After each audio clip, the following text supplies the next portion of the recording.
every day I have less and less faith in society ever being able to make any type of progress when it comes to social change, because people are just too attached to the idea of why do you care what other people think, or just let people do what makes them happy, or it's not that deep. And there's a couple of reasons for why these mindsets are so popular, but probably one of the biggest ones is that society has become so hyper individualistic to where they think that every single choice we make boils down to just personal choice and nothing else. And they just completely refuse to acknowledge that a lot of the choices that we make are not choices that exist in a vacuum, and they have underlying reasons that are reinforced by the status quo or oppressive systems or whatever outside influence. Also proof that there is just a growing aversion to having any type of critical thought. Two of the areas where people get the most offended and butthurt whenever you ask them to think critically is when it comes to beauty standards and when it comes to consumerism. For example, yesterday I came across a tweet from someone saying that they believe that constantly wearing wigs and never actually wearing or styling your natural hair is akin to self-hate, and that standard is starting to have a detrimental effect on younger Black women and their perceptions of beauty. And the subject of hair, particularly when it comes to Black women's hair, is an extremely, extremely touchy subject. So I already knew that people were going to be upset by that.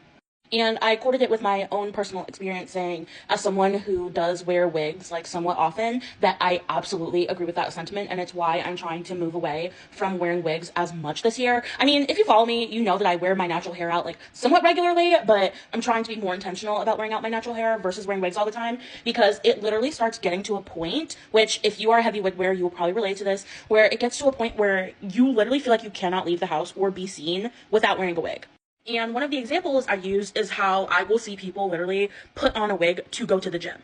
If you have a wig installed and you're planning on wearing it for like a couple days or like weeks or whatever the case may be, that's completely different. But there are people who will specifically put on and lay and style a wig just to go to the freaking gym. And I know it cannot be comfortable because your scalp is literally steaming like a seafood boil whenever you're wearing a wig, just in like regular circumstances, especially if you live somewhere hot. So to introduce a wig to your head when you're going to be exercising and sweating, like, it just does not make sense. Like, it does not compute to me why you would do that unless you literally felt the pressure that you have to do it because you feel like you can't be seen without a wig. One of the responses I received to that quote tweet was so funny because it just is a perfect example of how people do not even listen to themselves when they speak. Because this person was like, well, just because someone doesn't like their natural hair doesn't mean that they're self-hating when it comes to their hair. And I'm like, just turn it on. Because how is hating something about yourself not self-hate? Like, that literally, like, that doesn't make sense, babe. That doesn't make sense. And it's like people just get so offended and act like you slapped their mother just because you ask them to think critically about the reasons why they do certain things.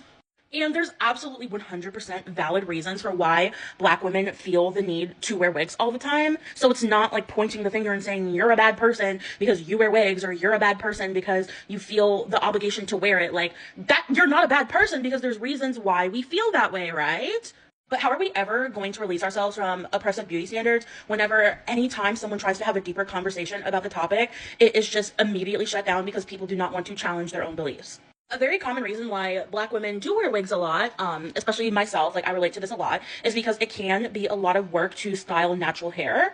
Especially when you have a tighter curl pattern, like, yes, it can be a little bit taxing to have to do your natural hair.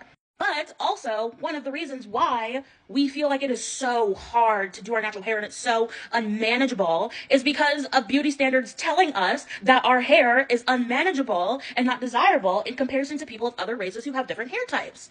Also, taking care of your natural hair is actually not as difficult as people make it seem if you listen to like actual curly hairstylists and curl specialists who tell you how to take care of your hair without doing all of these unnecessary 10-step methods that you picked up from like random people on YouTube back in 2015. Once you learn to accept what your hair looks like in its natural state and stop trying to make it look like something else and stop trying to make it look like a looser curl pattern or whatever, like, it actually is a lot simpler to take care of your natural hair. The amount of time that people are taking to like literally lay and style a wig every single day, like, you could have used that same amount of time to do your natural hair, like. And as soon as people feel called out or targeted by posts like that are asking them to critically think, they immediately accuse you of projection every single time, like clockwork.